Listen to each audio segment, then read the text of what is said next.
वाले के काफले लोगों ने बड़े जख्मी हुए होने ने लोग बड़े जख्मी हुए होने ने।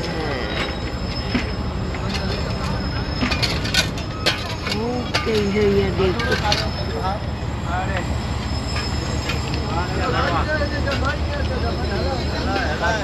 हमने आए वो पीछे भी पीछे में किताबा पढ़ी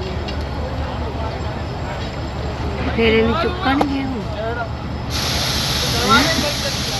हाँ ये खुला हुआ है दरवाजा, ये खुला हुआ है, चल जाओ इसमें।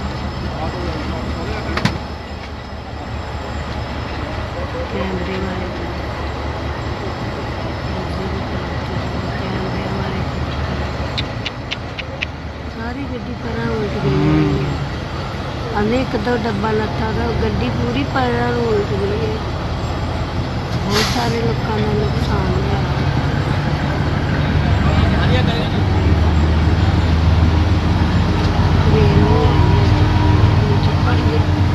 देर आती ना चुपड़ी देखी सब